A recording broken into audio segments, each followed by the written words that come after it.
बिस्मिल्लाहिर्रहमानिर्रहीम, अस्सलाम वालेकुम। आज जो हमारे साथ मेहमान हैं उनका जो तारुफ़ है वो थोड़ा तवील है। आप एक ट्रेनर भी हैं, आप सोशल एक्टिविस्ट भी हैं, आप काउंसलर भी हैं, आप एंटरप्रेन्योर भी हैं और बेसिकली जो है ना आप हुनरगर चलाती हैं, आप उसके फाउंडर और प्रेसिडेंट हैं। काफ़ी कुछ किया है वो आपने ज़िंदगी में। तो मारिया, कैसी हैं आप? मैं ठीक ठाक हूँ। मारिया, हुनरगर के बारे में ज़रा बताएं और अपने बारे में ज़रा बताएं। हुनर घर जो है वो मैंने स्टार्ट किया था 2008 में। जब मैं बल्दिया टाउन में आई थी, रह रही थी और देख रही थी बल्दिया टाउन को, तो यहाँ पे मुझे बहुत ज़्यादा एक नीड महसूस हुई कि ख़वातीन को एम्पावर करने की ज़रूरत है। तो वहीं से एम्पावरमेंट का सफ़र शुरू हुआ और वो सिर्फ ख़वातीन की एम्पावरमेंट नहीं थी, वो मेरी अपनी भी एम्पावरमेंट थी कि मुझे खुद अपने लिए कुछ करना था। तो वहीं से हमने हुनर घर का स्टार्ट लिया, एक इनिशिएटिव लिया जिसमें हमने बहुत basic learning skills, English language, computer, ये सब चीज़ें स्टार्ट की थी। वहीं से मेरा सोशल एक्टिविस्ट बनने का सफ़र शुरू हुआ। मैंने ख़ुद को मेंटोर किया, फिर ख़वातीन को मेंटोर किया। ठीक है। अच्छा, मैं अक्सर लोगों से यही सवाल करता हूँ कि ख़ास तौर पे वो लोग जो कि सोसाइटी के लिए काम करते हैं। देखें, हम ये कहते हैं कि सोसाइटी में क्योंकि लोगों को नीड थी तो इसीलिए हमने काम करना स्टार्ट किया, बहुत सारे मसाइल थे, लेकिन इसके पीछे एक अपना एक रीज़न होता है। वो मतलब ऐसा नहीं है कि आपने मसला देखा और आपने उसको हल करना शुरू कर दिया, बट उसके पीछे एक स्टोरी छुपी हुई थी जिस वजह से वो मसला हमें इतना ज़्यादा हिट कर रहा होता है, वरना तो हम अपनी ज़िंदगी गुजार लें बड़े आसान तरीके से। तो वो किक क्या है आपकी ज़िंदगी में जिसने आपको इतना मजबूर किया कि आप अपने मसाइल भी देखें और उसके साथ इलाके के मसाइल को भी देख के हल करना शुरू कर दें? मैंने जैसा कि कहा कि हुनर घर जो है वो मेरी अपनी एम्पावरमेंट का सफ़र है। अपनी एम्पावरमेंट के साथ मैंने ख़वातीन को एम्पावर करना शुरू किया। तो ऑफ कोर्स स्टोरी वहीं पे छुपी हुई है कि मुझे ख़ुद को एम्पावर क्यों करना था। जब मुझे ऐसा महसूस हुआ कि मैं शायद चार दीवारी में लॉक हो गई हूँ, मैंने जो कुछ अभी तक लाइफ में सीखा है, जो स्किल्स मेरे साथ हैं वो बंद हो गए हैं, वो एक लिमिट में आ गए हैं और मैं कुछ कर नहीं सकती क्योंकि मैं बाहर नहीं जा सकती हूँ, घर से बाहर नहीं निकल सकती हूँ। तो वहीं से क्रिएटिविटी का वो कहते हैं थिंक आउटसाइड द बॉक्स, एक वो वाला चीज़ स्टार्ट हुई और एक ये कि घर के अंदर रह के मैं क्या क्या कर सकती हूँ। तो हुनर घर, क्योंकि पहली शर्त ये रखी गई थी कि जो भी करना है मारिया घर के अंदर रह के करना है, तो दैट्स हाउ एक ये हुनर घर का नाम भी बना। और मैंने अपने कमरे से जहाँ पे मैंने पहला जो भी मेरी इन्वेस्टमेंट थी वो मैंने अपने कमरे की सारी चीज़ें सेल आउट करके, और मैंने अपना पहला कंप्यूटर, पहला वाइट बोर्ड, कुछ चेयर्स और इंटरनेट कनेक्शन लिया था, क्योंकि मुझे मालूम था कि मैं घर बैठ के पूरी दुनिया के साथ कनेक्ट हो सकती हूँ। और उसमें आई स्टिल रिमेंबर कि मेरी पहली जो इंग्लिश लैंग्वेज की क्लास थी, क्योंकि मुझे एक सोशल इंटरप्राइज के उसमें रहना था, मुझे लोगों को भी हेल्प आउट करना था, तो मैंने बहुत मिनिमम फ़ी रखी शुरू से, और जो पहली फ़ीस मेरे पास आई थी उससे मैंने अपनी स्टेशनरी ख़रीदी थी। तो इस तरीके से मेरा एंटरप्रेन्योर बनने का सफ़र और एम्पावरमेंट का सफ़र उस वक्त शुरू हुआ, साथ साथ चलता रहा। अच्छा, जो आज के हमारे प्रोग्राम का मकसद है वो बिल्कुल वही है जो आपने बात का जिक्र किया कि हमारे पास स्पेशली क्योंकि आप ख़वातीन के ऊपर काम करती हैं, वुमेन एम्पावरमेंट के ऊपर और सोशल एंटरप्रेन्योरशिप के ऊपर, मेरा ये सवाल है मेरे जहन में जो चलता है वो ये कि हमारे पास हर लड़की छोटी उम्र में ही उसको स्किल ज़रूर सिखाया जाता है, चाहे उसकी तालीम रोक दी जाए या मैट्रिक के बाद वो पढ़ना बंद कर दे, लेकिन उनको कुकिंग स्किल सिखाई जाती हैं, सिलाई कढ़ाई के स्किल सिखाए जाते हैं, मेहंदी के स्किल सिखाए जाते हैं और काफ़ी ऐसे स्किल्स हैं जो कि वो जानती हैं। मतलब मुझे ऐसा लगता है कि हार्डली ऐसी कोई लड़की होगी पाकिस्तान के अंदर, लड़की ही, जिसको कोई स्किल ना होता। हर किसी को कुछ ना कुछ आता है, लेकिन वो स्किल जैसे कि आपने बात की वो बंद कमरे में, उसको इस स्किल को कमरे से बाहर निकलने की इजाज़त नहीं है, किसी और को सर्व करने की इजाज़त नहीं है। अगर देखें कि एक हाथ में अगर मेहंदी लगाई जाए तो वो 6000 10,000, मुझे नहीं लगता उसकी मैक्सिमम फ़ीस, मुझे नहीं पता कितनी है, लेकिन कॉस्टली भी हो सकती है। सो वो स्किल क्यों सीखा जाता है जब उसको सर्व नहीं करना या उससे अर्न नहीं करना? सो क्यों सीखते हैं, हर कोई वो स्किल क्यों सीखता है? बासित, आपने ये जो पॉइंट है ना, ये बात की, बहुत रियलिटी वाली बात की है कि हमारे माशरे में, स्पेशली जिस कम्युनिटी में हम लोग रहते हैं, अगर हम मार्जिनलाइज कम्युनिटी की बात करें तो यहाँ पे लड़की को, बच्ची को पैदा होते ही एक पैकेज बनाने की कोशिश करते हैं, शादी पैकेज, जिसमें उसको हर चीज़ सिखाई जाएगी। यानी कि अगर हम लोग अपने सिर्फ मजमून की बात करें ना, तो अकबरी, असगरी, इस तरह के जो मजमून हमारी किताबों में शामिल थे, जिसमें सिर्फ ये बताया जाता था कि अच्छी बहू कैसे बनना है, अच्छी बेटी कैसे बनना है, और उसके मुताबिक आपको स्किल्स आने चाहिए। अब अगर हम सिंपल एक चैप्टर की हम मिसाल लें जो हमारे उर्दू के बुक में मौजूद है, जिसमें ये बताया जाता है कि वो जो अच्छी बहू थी वो कितना अच्छा बचत करना जानती थी, उसको सारा अकाउंट्स भी आता था, उसको सारा जो है वो सिलाई कढ़ाई खाने पकाने, उसको ये सारे काम आते थे। लेकिन अगर हम इस सोच को थोड़ा सा चेंज करें, थोड़ा सा ट्विस्ट कर दें और उसको हम एंटरप्रेन्योरशिप की तरफ ले जाएं, बिजनेस की तरफ ले जाएं, तो वही लड़की हमें अच्छा खासा कमा के दे सकती है घर बैठकर। अब प्रॉब्लम ये है कि जी हमारी बच्ची घर से बाहर नहीं निकलेगी। अब इसको अगर हम लोग लेकर आते हैं इकॉनमी की तरफ, तो हमारे पाकिस्तान में कभी भी इकॉनमी स्टेबल नहीं हो सकती है, बैलेंस नहीं हो सकती जब तक सब लोग नहीं कमाएंगे। 10 खाने वाले हैं, 1 कमाने वाला है, सारा प्रेशर उसके ऊपर है। बाकी लड़कियों ने यानी घर की जो बच्चियां हैं उन पे जो आपने इन्वेस्टमेंट की है डिफरेंट कोर्सेज करवा के, वो बस वैसी बैठी हुई हैं क्योंकि उन्होंने बस आगे जाके अपना घर संभालना है। जो बात का मकसद ये है, आपने जो कहा कि स्किल आप सीखें, लेकिन उस स्किल को सिर्फ आप अपने फैमिली के लिए यूटिलाइज कर सकते हैं, बाहर आप उसको सेल आउट नहीं कर सकते, ये मसला। ठीक है, अच्छा, एंटरप्रेन्योरशिप के बारे में आप क्या कहेंगी? क्या है एंटरप्रेन्योरशिप और क्यों ज़रूरी है? आपने आधी बात तो पहले बता दी, लेकिन फिर भी अगर एंटरप्रेन्योरशिप को मारिए डिफ़ाइन करें तो किस तरह से डिफ़ाइन करेंगे? अगर मैं एंटरप्रेन्योरशिप को डिफ़ाइन करूँ ना बासित, तो मेरे ख्याल से हम सब के अंदर एक एंटरप्रेन्योर मौजूद है। और एंटरप्रेन्योर सिर्फ और सिर्फ ये नहीं कि आपके अंदर कोई स्किल है, आप कुछ बनाना जानते हो तो आप कमा सकते हो। Entrepreneur is someone who can jumps off a cliff and build a plane on the way down. मुझे ये बात बड़ी पसंद है कि वो आप उसे धक्का दे देंगे ना, यानी कि वो अपॉर्चुनिस्ट होता है, अपॉर्चुनिटीज़ को कैच करता है। कोई चैलेंज है, फॉर एग्जांपल अभी हम एक मिसाल लें, इस वक्त हम एक बहुत क्रूशियल टाइम से गुजर रहे हैं, एक अजीब सी सिचुएशन है, लॉकडाउन चल रहा है, लेकिन जो एंटरप्रेन्योर है ना, क्योंकि वो हमेशा रिस्क फैक्टर्स को सोचता है और बहुत क्रिएटिव होकर काम करता है, तो यहाँ लोगों ने मास्क अपने बिजनेस बना लिए हैं। लोगों ने घर बैठ के जितने ऑनलाइन बिजनेस इस वक्त थे वो बच गए, लेकिन जो ऑन फील्ड बिजनेस थे, बड़े बड़े बिजनेस तबाह हो गए। इस तरह की बहुत सारी मिसालें मौजूद हैं एंटरप्रेन्योर्स के लिए। मैं हमेशा एक बात कहती हूँ अपनी स्टूडेंट्स को भी, और अगर कभी मैं ट्रेनिंग्स में जाऊँ वहाँ पर भी मैं ये बात कहती हूँ कि don't wait for the right time, this is your time. इसी को यूटिलाइज़ करो और इसी का फ़ायदा उठाओ, क्योंकि बिज़नेस हम अभी और यहीं शुरू कर सकते हैं with zero investment. It's not important कि हमें बिज़नेस करने के लिए कोई बहुत बड़ा सरमाया चाहिए, हम चंद पैसों से उस बिज़नेस का स्टार्ट कर सकते हैं। एक बहुत अच्छी एक स्टोरी शेयर करती हूँ। मेरी एक दफ़ा मैं एक जगह इनवाइटेड थी इसी टॉपिक पे बात करने के लिए, और मेरे साथ एक और पैनलिस्ट थी जो अब बहुत बड़ा एक वेंचर चला रही हैं फेसबुक पर भी।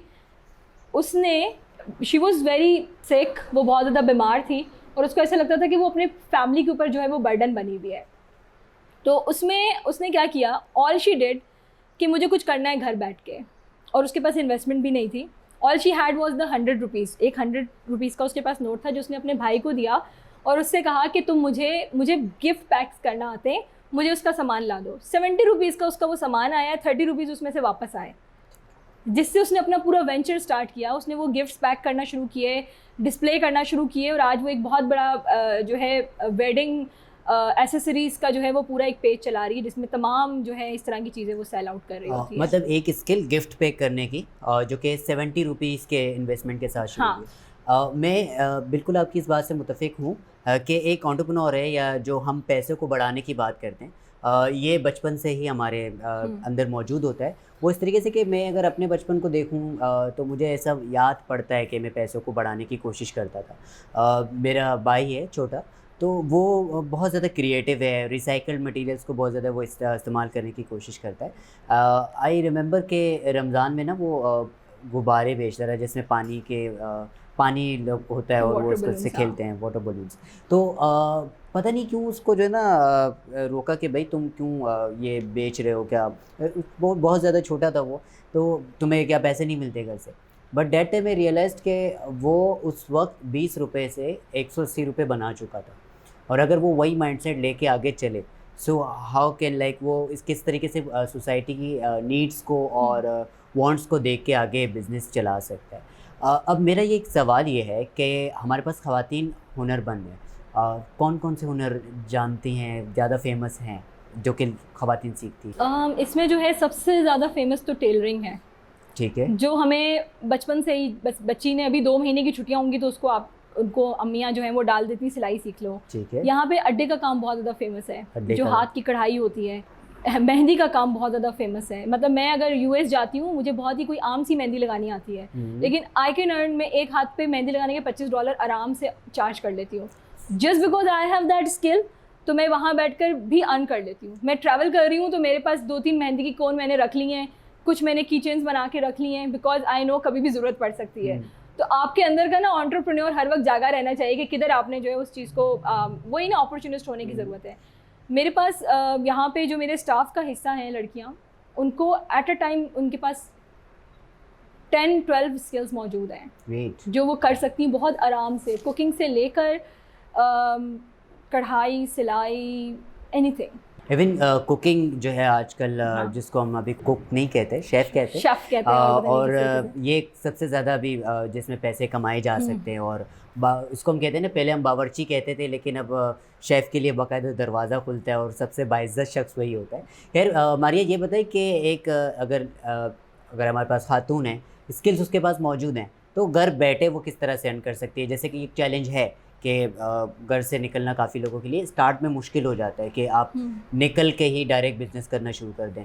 अगर वो स्टार्ट अपने घर से करें और अपने आप को मनवाएं और फिर बाहर निकलें, so how they can start their business and work from home. आजकल तो सबको पता है कि घर से किस तरह से काम किया जाता है, लेकिन बिजनेस कैसे चला सकते हैं? देखो, घर से काम करना सबको पता भी है, आता भी है, ठीक है, लेकिन हमारे यहाँ कुछ टैबूज़ मौजूद हैं। फेसबुक को टैबू समझा जाता है, बहुत सारे इलाकों में भाई बहनों को यूज़ नहीं करने देते, फादर्स बेटियों को यूज़ नहीं करने देते, अच्छा नहीं समझा जाता। वो खुद गलत इस्तेमाल करते तो उनको लगता है जी सभी गलत इस्तेमाल करते होंगे। अब ये एक इस वक्त हमारे पास एक वो जो है लूप होल है, अगर ये कनेक्ट हो जाए ना सोशल मीडिया के साथ और इनको एक फ्रीली यूज़ करने दिया जाए तो शायद ये लोग बहुत अच्छे लेवल पे जाके काम कर सकती हैं। यहाँ पे हुनर घर का और इस तरह के और कम्युनिटी सेंटर्स का रोल सामने आता है कि हम कम्युनिटी लेवल पे अपना क्या किरदार अदा कर रहे हैं। फॉर एग्जांपल मैं खुद हुनर घर एक कंसोर्शियम का हिस्सा रहा जहाँ पे हमने होम बेस्ड वर्कर्स के राइट्स अप्रूव करवाए, क्योंकि होम बेस्ड वर्कर्स को काउंट ही नहीं किया जाता था किसी भी लेवल पे। लेबर्स के भी अकॉर्डिंगली उनको इक्वली काउंट नहीं किया जाता था, किसी भी तरह से उनको काउंट नहीं किया जाता था। तो हम लोगों ने तमाम इन होम बेस्ड वर्कर्स को ढूंढा है, इनको रजिस्टर करवाया है और इनके लिए अब बाकायदा एक लॉ पास हुआ है कि ये इक्वल है, लेबर के जो राइट्स हैं पाकिस्तान के अंदर वही इनको भी दिए जाएंगे, एटलीस्ट सिंध में। और उसके मुताबिक अब इनकी जो वेजेस हैं वो भी कंफर्म है, डिसाइडेड हैं। इन लोगों को ये पता है, हमने इन लोगों को ये ट्रेनिंग्स दी हैं कि आपने मिनिमम चार्जेस क्या लेने हैं, मिडिल पर्सन को आपने कैसे ख़त्म करना है, क्योंकि मिडिल पर्सन आपका आधे से ज़्यादा प्रॉफिट खा रहा होता है, ठीक है। उसके बाद आपने अपने प्रोडक्ट को मार्केट कैसे करना है, मार्केटिंग के कोर्सेज करवाए जा रहे हैं। इनको हम लोग छोटे छोटे इंक्यूबेशन प्रोग्राम्स कर रहे हैं जिसमें हम इनको पिच करना सिखाते हैं कि आप अपने बिज़नेस को पिच कैसे कर सकते हो, प्रेजेंट कैसे कर सकते हो, डोनर्स ढूंढने के लिए, स्पॉन्सर्स ढूंढने के लिए आप किस तरीके से पिच करोगे। साथ साथ हम इन लोगों को ट्रेनिंग्स दे रहे हैं कि ऑनलाइन सोशल मीडिया पे या ऑनलाइन डिजिटल उसमें आप किस तरीके से इनको यूज़ कर सकते हो। और उसमें सबसे इंपॉर्टेंट ट्रेनिंग है कि आप फोटोग्राफी कैसे कर सकते हो अपनी प्रोडक्ट की। तो ये छोटी छोटी चीज़ें हैं जिनको हम कम्युनिटी लेवल पे इन तक ला रहे हैं, इनको ट्रेनिंग्स दे रहे हैं और यहीं की लड़कियों को ट्रेन कर रहे हैं कि वो उनको ट्रेनिंग दे सकें, क्योंकि हमें ना जब किसी को कुछ सिखाना होता है तो उनके लेवल पे आना होता है। अब अगर मैं यहाँ पे ख़वातीन को सिखाने के लिए कोई इस्लामाबाद से या कोई इंटरनेशनल ट्रेनर मंगाऊंगी तो उनका तो गैप इतना ज़्यादा हो जाएगा कि उन्होंने कम्युनिकेट ही नहीं करना है।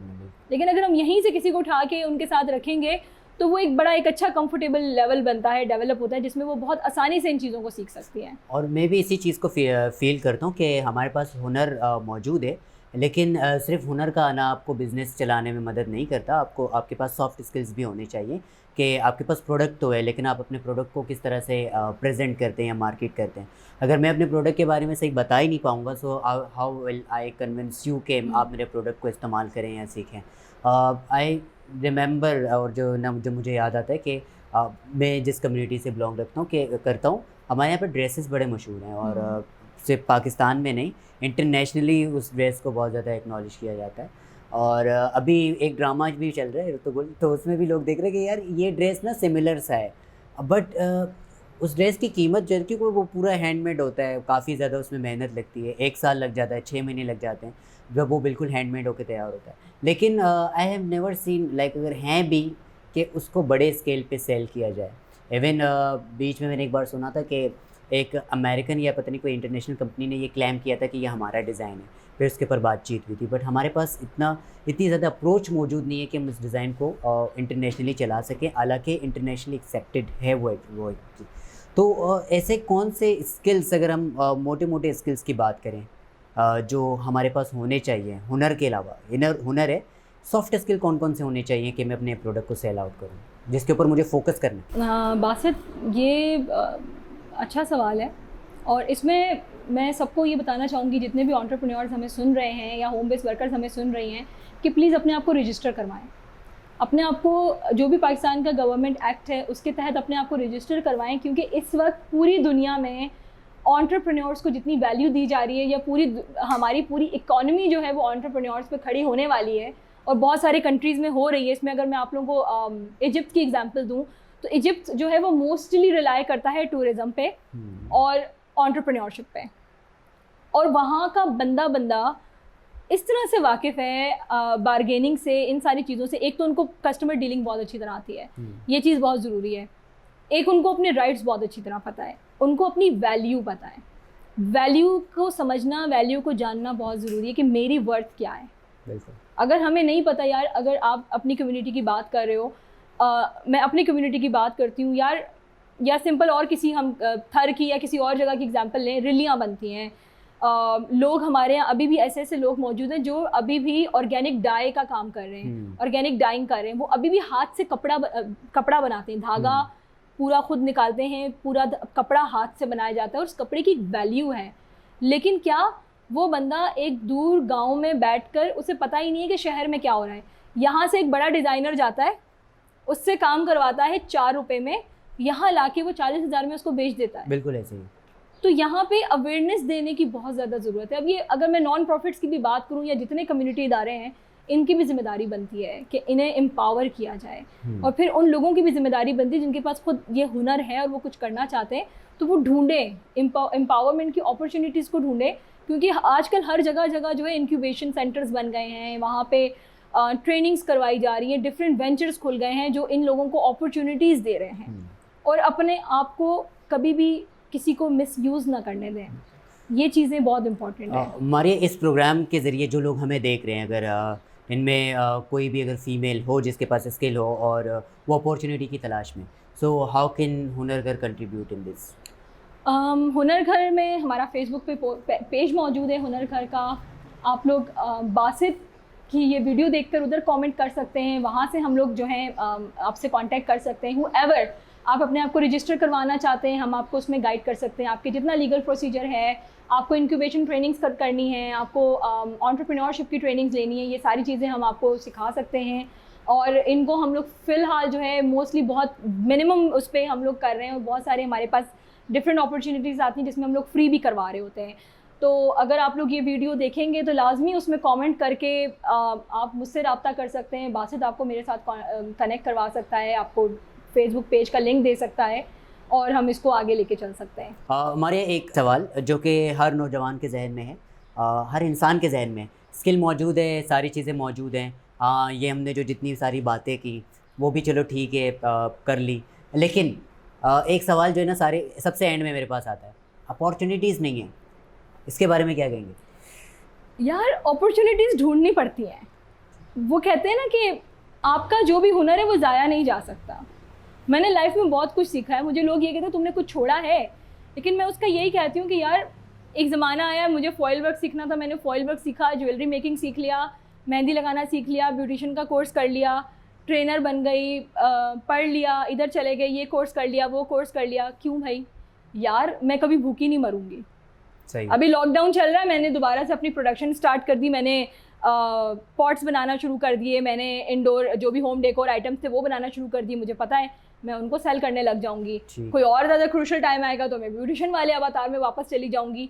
तो लाइफ में जब भी अपॉर्चुनिटी मिले, चाहे वो छोटी हो या बड़ी हो, उसको अवेल ज़रूर करें। किसी भी चीज़ को छोटा नहीं समझें कि यार ये तो मेरे लायक नहीं है।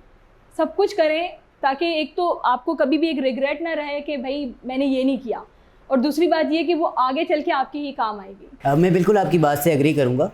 जिस तरह से मैं अपॉर्चुनिटीज़ को देखता हूँ, अगर एक एंटरप्रेन्योर की निगाह से देखा जाए कि अगर पाकिस्तान में अपॉर्चुनिटीज़ नहीं है तो और कहाँ मौजूद है।